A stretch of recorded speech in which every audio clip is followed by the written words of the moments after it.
La Chine, dans son développement, est-ce qu'on n'en est pas finalement au stade, j'ai envie de dire, de l'Europe du 19e siècle, c'est-à-dire le boom de l'industrialisation, mais sans aucun droit social, sans aucun... Alors, il y a ça, et alors il y a ça, toutefois la Chine devient une puissance technologique très rapidement. Mais le,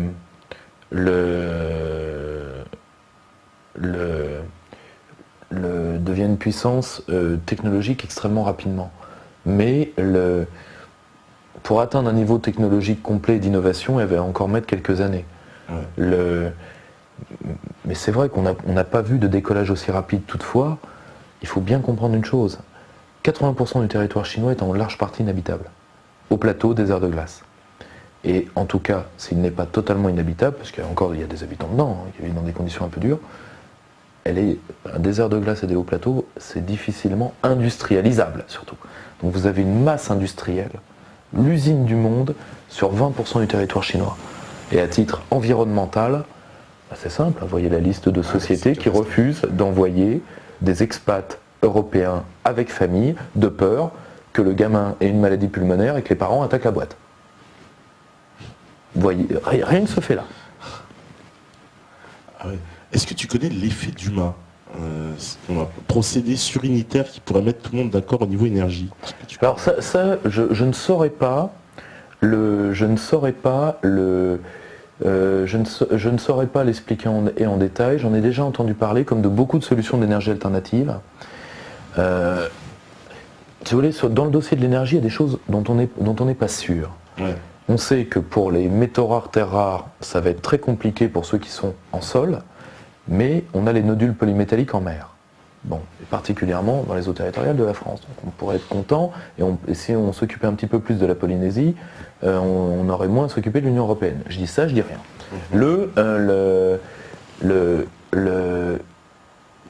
Ensuite, à quel degré de rareté énergétique sommes-nous? Très difficile à dire. Par exemple, la maison d'édition Perspective Libre va traduire les œuvres du grand géopolitologue William Engel, qui est un spécialiste de l'énergie, qui a d'ailleurs renouvelé tout ce que nous croyions savoir sur le crash de 73 en termes pétroliers. Bon. Et lui pense qu'on est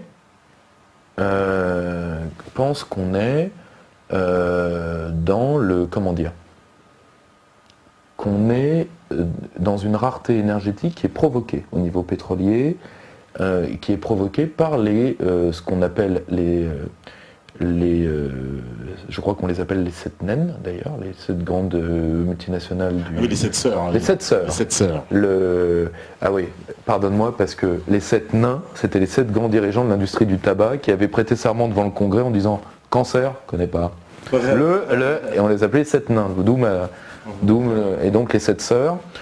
Et Engel est un auteur intéressant. Alors, il y a encore des questions. On me dit, par exemple, quelle fut l'influence de la banque dans le déclenchement de la Première Guerre mondiale? Ça, c'est quelque chose qui est très récent aussi. C'est beaucoup d'infos qui sont sorties là-dessus. On s'aperçoit que le déclenchement de la guerre, de la première, où c'est très flagrant, mais également sur la deuxième, les banques jouent une influence énorme. Bien sûr. Comment tu veux faire comment tu veux faire la guerre sans argent? Alors, fondamentalement, ce que je vais dire est dénué de toute morale et je m'en excuse, mais disons que les financiers n'ont jamais... Les financiers ne déclenchent pas la guerre en claquant des doigts, c'est pas ce genre de vision-là qu'il faut avoir. Disons qu'ils ont des scénarios de prévision géopolitique. Parce que la guerre, c'est horrible à dire, est une extraordinaire manne d'investissement si vous savez investir à temps. Atroce, hein, mais c'est comme ça. Et la Première Guerre mondiale particulièrement, parce que la Première Guerre mondiale est la troisième, si vous voulez, les batailles de l'ère moderne, ça a commencé, je pense, la première guerre vraiment moderne, la première vraie bataille moderne, c'est Gettysburg, je pense, guerre de sécession, où là c'est 1 million de morts, hein, Gettysburg. 1 million de morts. A priori, 1 million de morts, toute la guerre civile, et Gettysburg, a priori, ça a été une véritable boucherie. Alors ça, par contre, si vous voulez vraiment qu'un Américain arrête de vous parler, parlez-lui de ce sujet-là. Vous allez voir. Ça va aplanir les choses rapidement. Ensuite, vous avez Port Arthur, la guerre russo-japonaise. Russo-japonaise. Et qui est une autre étape dans la modernisation des conflits. Et après, vous allez avoir la Grande Boucherie 14. Bon, grosso modo, dans les grandes lignes. Après, on peut dire qu'il y a eu des utilisations pendant la guerre des bourgs, etc., avec les morts par la famine, etc., qui seront réutilisées par les Allemands, parce que là, elles étaient faites par les Anglais contre les bourgs, qui étaient des descendants d'Irlandais et d'Hollandais. C'est vrai, mais fondamentalement, on va rester sur ce schéma un peu simple. Et je m'en excuse de son simplisme. Fondamentalement,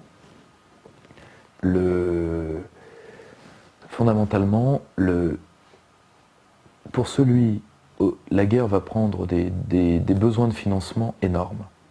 Et il faut savoir que, tout simplement, dans l'endettement des pays européens, les pays européens sont endettés vis-à-vis des États-Unis. Les pays européens sont créanciers des États-Unis en 1914. Ils sont débiteurs des États-Unis en 1918. Et ça, c'est passé par la finance publique et par la finance privée. Voilà. Ça, c'est important, ça, comme information, quand même. Ah oui. Parce que ça veut dire qu'il y a un rapport de domination qui a complètement changé au sortir de la Première Guerre mondiale. Bien sûr. N'oubliez pas que les ranchs des cow-boys, voilà, on a c'est 52 000 morts, 1 million de morts pour la totalité des guerres de sécession et 52 000 morts. 52 000 morts. Voilà, merci beaucoup. Voilà, Zarmak. Ce qui est 52 000 morts en 3 jours. C'est très au-dessus c'est très au-dessus de la moyenne des haines des guerres précédentes. Pourquoi ? Parce que à Gettysburg, ils commencent à avoir les armes à répétition, qui deviendront nos automitrailleuses, beaucoup plus tard. Et fondamentalement,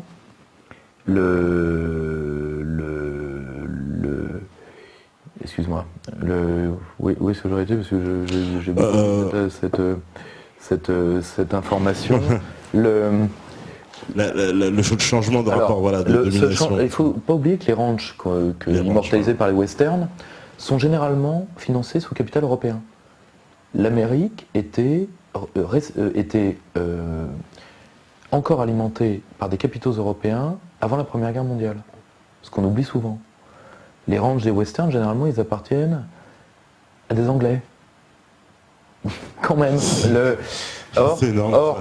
Et ça, c'est assez peu connu. Moi, d'ailleurs, je l'ai découvert dans Perspective Libre quand j'ai interrogé Henri Laurence, professeur au Collège de France, qui est un homme extrêmement brillant et qui m'a expliqué cette histoire-là et que j'ai pu faire vérifier, c'est vrai. Et la Première Guerre mondiale a inversé ça. Voilà. Là encore, les Américains, ils ont une stratégie. Puis démantèlement, parce que aussi la grande conséquence politique de la Seconde Guerre mondiale qu'on oublie, c'est le démantèlement des empires. Finalement, les Allemands, les Autrichiens et les Ottomans. C'est très important, ça, les Ottomans.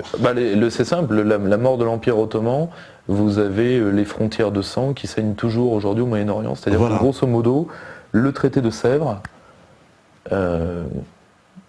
oui, c'est bien le traité de Sèvres. Le traité de Sèvres. Le traité de Sèvres, vous l'avez un soir sur deux à 20h. C'est ça qui est horrible. Dès qu'on parle du Moyen-Orient, du Proche-Orient. Ouais. Alors, il y a Zach Mémarian qui dit débarquement de Normandie, 50 000 morts anglais en une matinée. Tout à fait. C'est-à-dire tout à fait, mais là, on est vraiment dans la guerre moderne. Et dans la guerre moderne, là, les armes, les automitrailleuses sont devenues là extrêmement performantes, pour le coup. Et deuxièmement, il ne faut pas oublier que le débarquement est la plus grande armada maritime du XXe siècle qui va débarquer sur les côtes de Normandie. D'ailleurs, les deux plages où ça va le plus mal se passer, Utah Beach et Omaha Beach, ce sont les Américains où ça va très mal se passer parce que les Anglais avaient fait de bons bombardements et les Américains, eux, avaient surtout liquidé les villes normandes par erreur de tir. Bon. D'accord, ouais. Le gros problème des Américains, c'est que les Anglais sont les théoriciens du bombardement stratégique. Les Américains, c'est simple, ils ont été l'opération Rolling Thunder au Vietnam, Rolling Thunder, tonnerre roulant, si vous voulez une traduction plus facile, c'est tapis de bombes. Et d'ailleurs, sur le Nord-Vietnam a été balancé plus de bombes que pendant toute la Seconde Guerre mondiale sur l'ensemble de l'Europe, Il a été balancé plus de bombes sur le Nord-Vietnam. C'est exactement ce qu'on nous dit en plus sur le chat, parce que Baudricourt il dit c'est pendant la guerre de sécession, les Yankees ont mis au point leur doctrine de guerre totale, c'est tout à fait vrai. Tous les moyens, c'est tout à fait y vrai. compris civils de l'adversaire. Bien sûr, l'incendie d'Atlanta. C'est d'ailleurs ce Baudricourt, s'il avait un compte Facebook, j'aimerais bien qu'on en parle ensemble. C'est tout à fait vrai. Alors, juste un petit point là-dessus, parce que l'incendie d'Atlanta et les colonnes infernales de Géorgie, on oublie. Or, la doctrine de guerre totale américaine, c'est très intéressant. Pourquoi ? Parce que la guerre américaine, elle est religieuse. Elle est d'essence religieuse et puritaine. C'est-à-dire que, grosso modo, on fait la guerre, on fait la guerre, on ne fait pas la guerre politique à la westphalienne, comme la diplomatie française. Il ne faut pas oublier que les règles de la diplomatie, c'est les règles françaises. Nous, fondamentalement, on a dissocié très tôt Dieu du fait politique parce que Dieu ne se négocie pas. Je ne parle pas de la laïcité, je parle de la division des deux ordres. Et fondamentalement, nous n'absolutisons pas les conflits politiques parce que sinon, c'est des idéologies de guerre à mort. Or, les Américains, ça se voit dans le wilsonisme, hein, quand ils demandent la capitulation totale, sans condition, et la reconnaissance morale de la culpabilité de l'Allemagne, je ne l'attaque pas pour le fait. Moi, si vous voulez, contrairement à une large part du camp patriotique, je suis tous aux germanophiles. C'est le moins qu'on puisse dire. D'ailleurs, je suis petit-fils de déporté, donc ça aide. Mais ça aide à avoir une... Moi, l'hospitalité allemande, les Rougerons connaissent. Ceux qui sont des habitués des recherches sur le web peuvent taper André Rougeron, ils vont comprendre. Fondamentalement, mais là, vous n'êtes plus dans le westphalisme. Vous n'êtes plus dans la reconnaissance de souveraineté, c'est-à-dire, grosso modo, nous nous sommes affrontés, nous avons réglé militairement un problème politique. Maintenant, on est dans la guerre morale, la guerre à mort. Et pourquoi ? Parce que c'est l'idéologie du camp du bien, de la destinée manifeste, du peuple élu.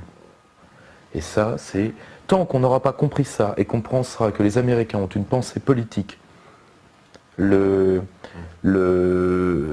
une pensée politique, c'est simple, moi je suis historien des idées politiques, je peux vous dire que pendant tout une bonne partie du 19e siècle américain, il y a énormément d'écrits politiques qui ne sont pas traités dans les facs françaises. Pourquoi ? Parce qu'ils sont écrits par des pasteurs. Et que pour nous, des pasteurs n'écrivent pas de la politique, donc là, etc.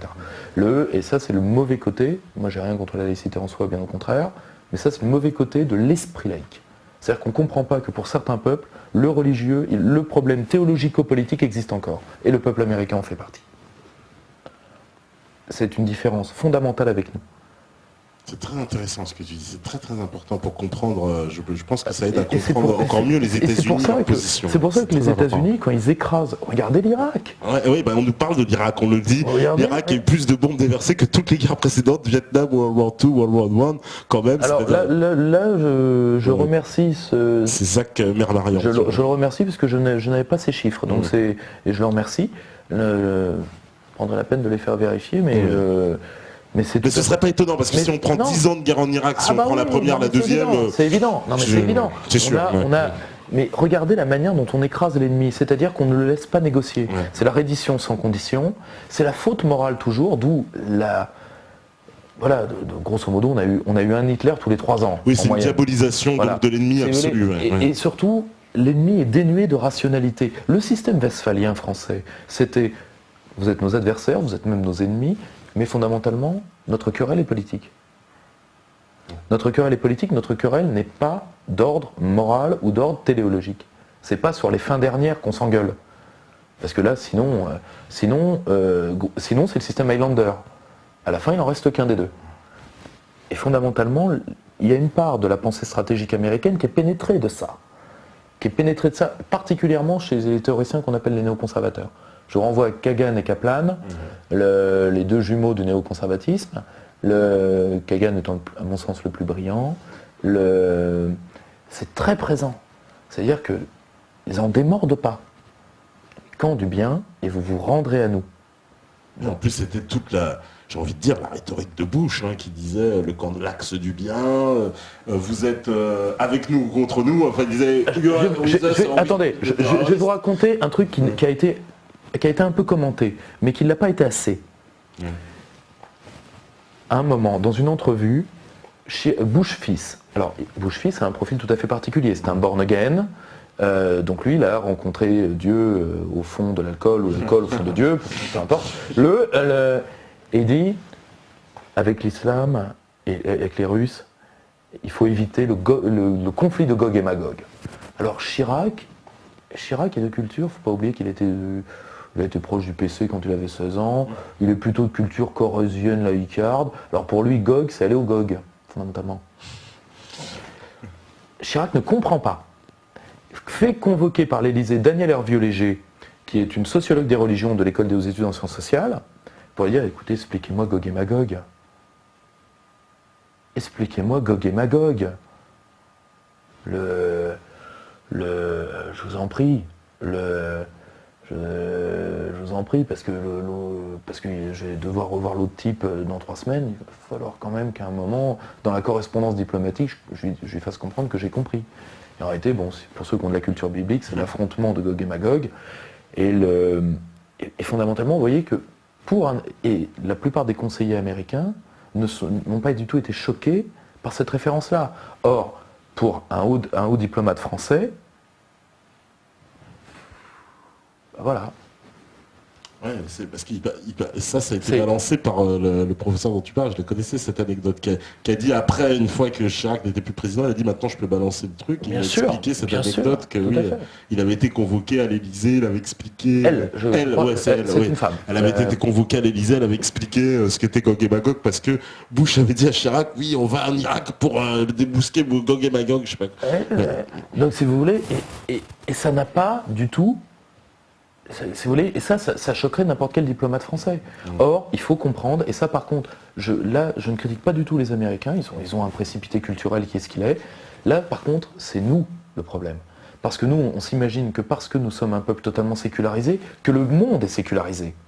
Ce qui n'est pas vrai.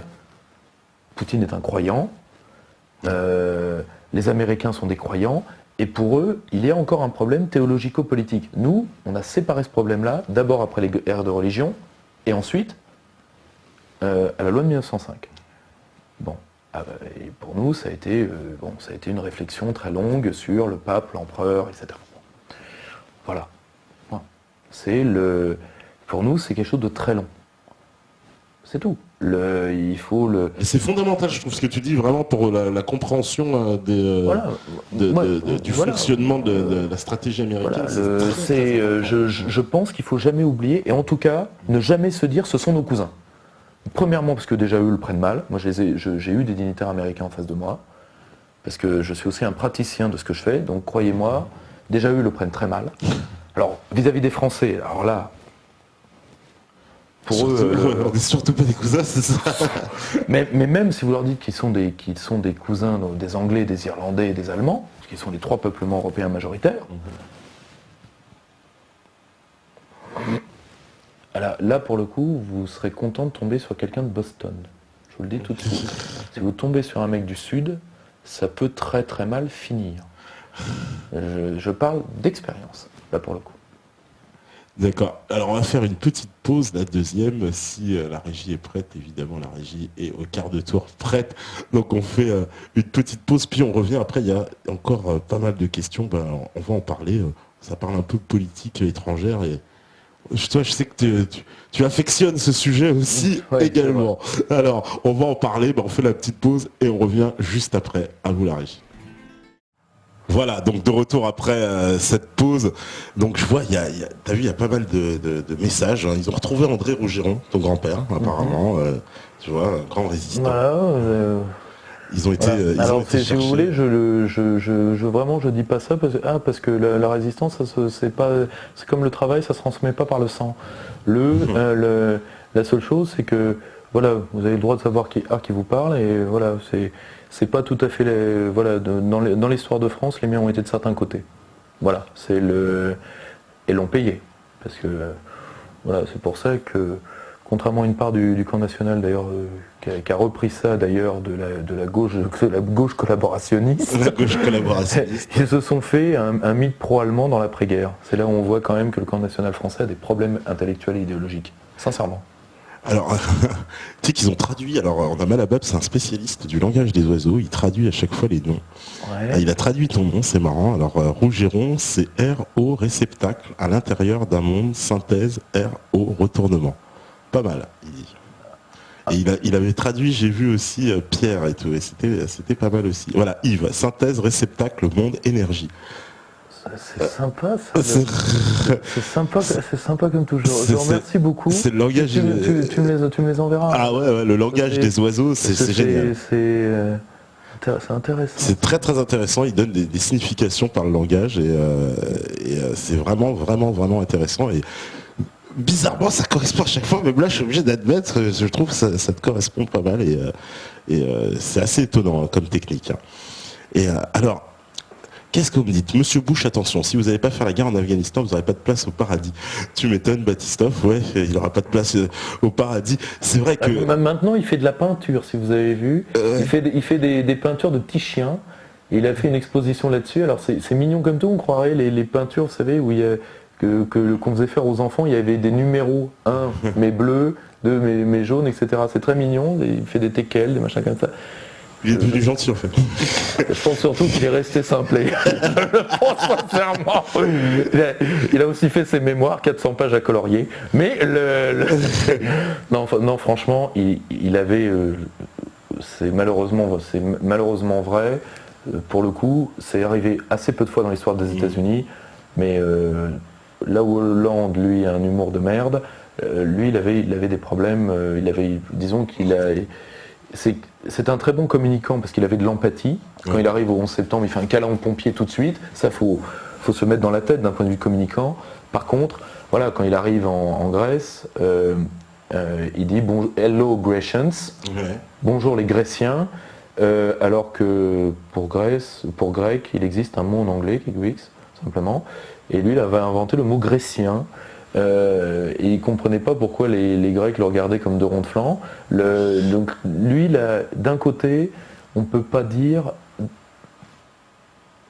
que c'était le plus malin, mais surtout il était entouré de gens pour le coup extrêmement dangereux. Je pense à Donald Russell particulièrement et Dick Cheney particulièrement.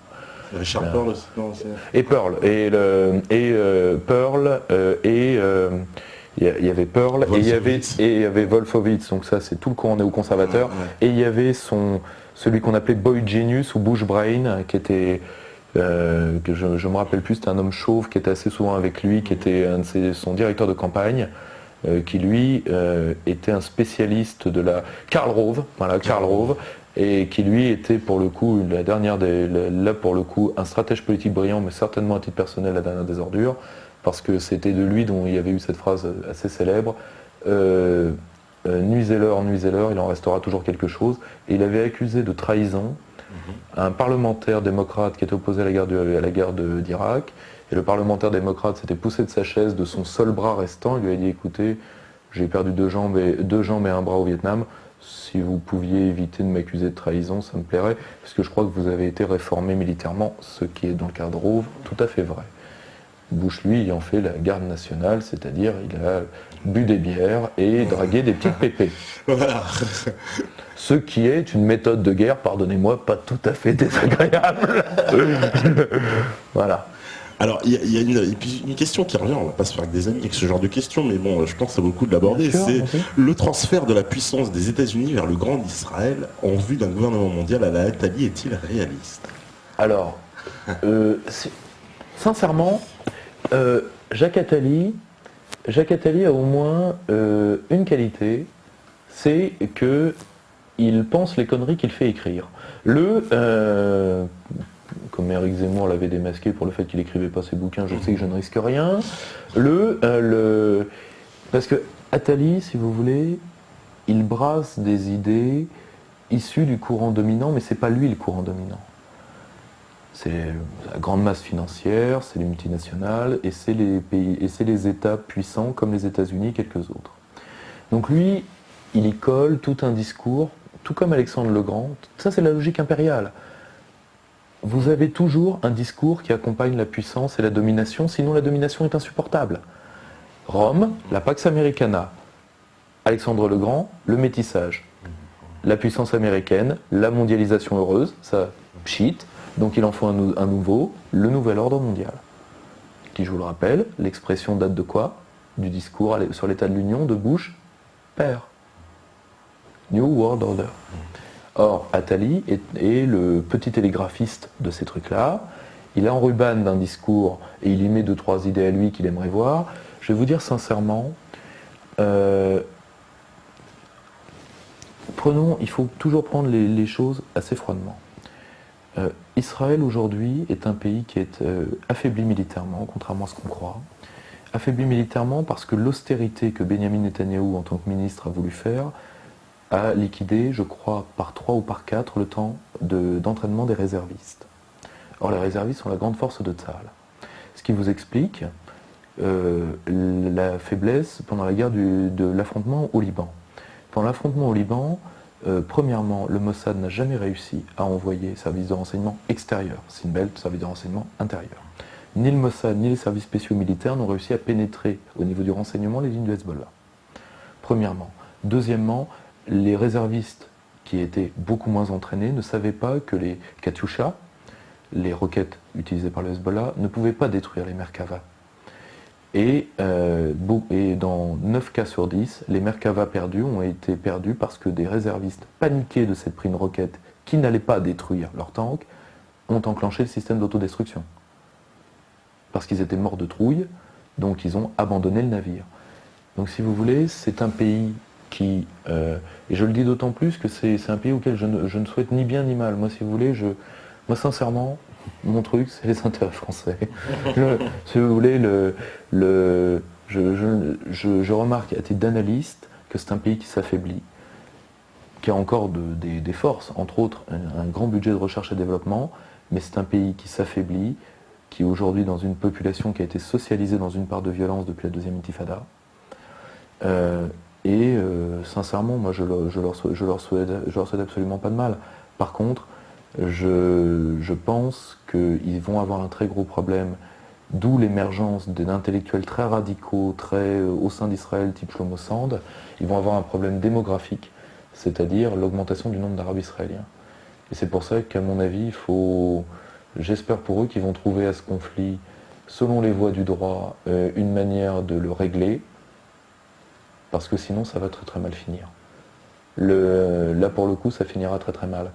Et que des gens comme Attali veulent utiliser une part de leur discours pour mettre cet État qui leur est cher pour différentes raisons sur le devant de la scène, oui, mais voilà, si vous voulez, ça n'a même rien à voir avec la réalité d'Israël.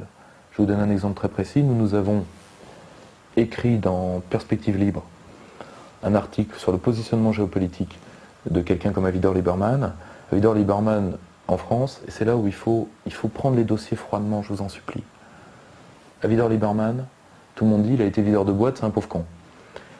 Il est entouré des jeunes chercheurs en géostratégie les plus brillants d'Israël. Donc pour un homme politique qui certes a ses limites intellectuelles, s'entourer de gens brillants est toujours quelque chose de dangereux. Moi c'est pour ça que je me suis intéressé à lui. Et un de mes camarades a fait un article sur lui. Lui, il est très pro-russe. Pour lui, Netanyahou est très pro-américain, trop, et pour lui, les Américains vont les laisser tomber. Donc toute l'idéologie qui sous-tend Attali va les laisser tomber. Et c'est pour ça que Lieberman supplie Poutine de les aider. D'accord. Ouais. Voilà. Il faut comprendre qu'Israël fait aussi le choix de la multipolarité. Elle a des accords multilatéraux avec l'Inde en termes de développement des armements stratégiques, etc. Donc si vous voulez, n'oubliez pas que le New World Order, toute cette idéologie-là, qui est l'idéologie de l'impérium américain finissant, elle n'a pas lieu dans le monde qui vient, qui sera centré sur le Pacifique. Elle n'a pas lieu en Asie. Ou très peu. Il y a une classe chinoise, ça se voit dans le dernier bouquin du penseur qui m'a le plus marqué et que j'aime le plus, qui est Régis Debray, où il parle à un philosophe chinois qui lui veut un nouvel ordre mondial. Mais la Chine a toujours été trahie par ses élites, c'est son histoire. Mais lui, en Chine, ce brave professeur de philosophie politique, il pèse quoi? Que dalle. Et face à l'Asie, croyez-moi, le nouvel ordre mondial, ça va être vraiment dur à vendre. Croyez-moi, je les connais. Oh là là, je leur souhaite. Déjà, en plus, d'ailleurs, croyez-moi, ça me fait en plus bien de la peine parce que ça veut dire qu'on ne pourra jamais leur vendre BHL. Donc il restera ici. Merde. Il est invendable. Pour un homme qui se vend à tout le monde, il est devenu invendable.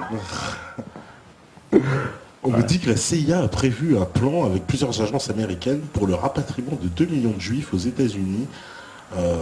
En cas où, finalement, oui, ça se passe mal au Moyen-Orient. Alors, je sais pas, j'ai peut-être déjà entendu parler de ça. Ça serait possible.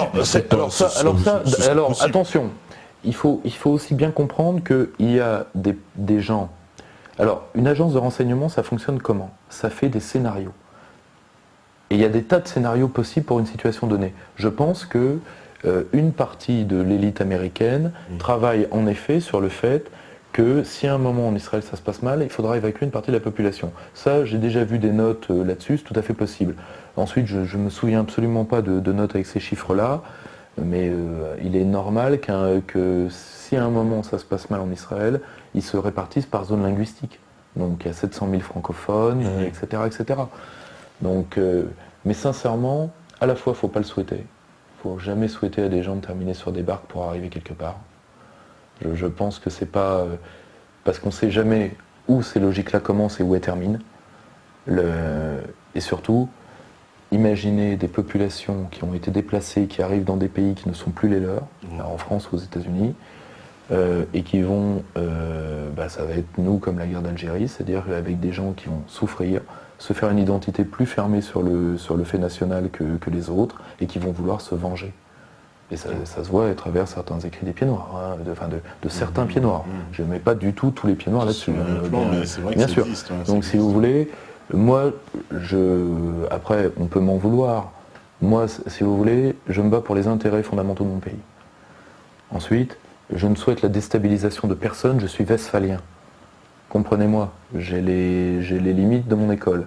C'est-à-dire pour moi, quand il y a État, il y a stabilité, quand il y a frontière reconnue, il y a stabilité. Et quand on me dit on va déplacer un tel, déplacer un tel, déplacer un tel, déplacer un tel, moi c'est des raisonnements qui me foutent tout de suite les jetons.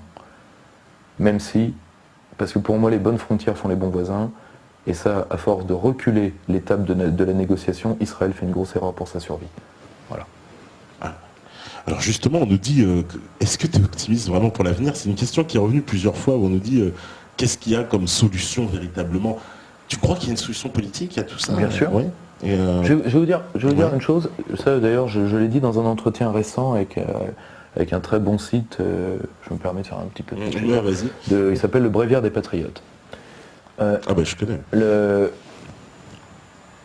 La France a été envahie près d'une dizaine de fois dans son histoire. Nous avons été démembrés.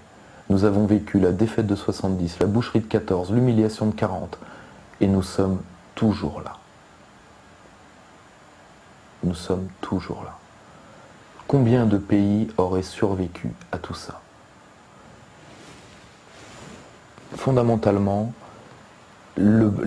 sur la scène internationale, sur la scène interne, la première condition pour exister, c'est vouloir exister.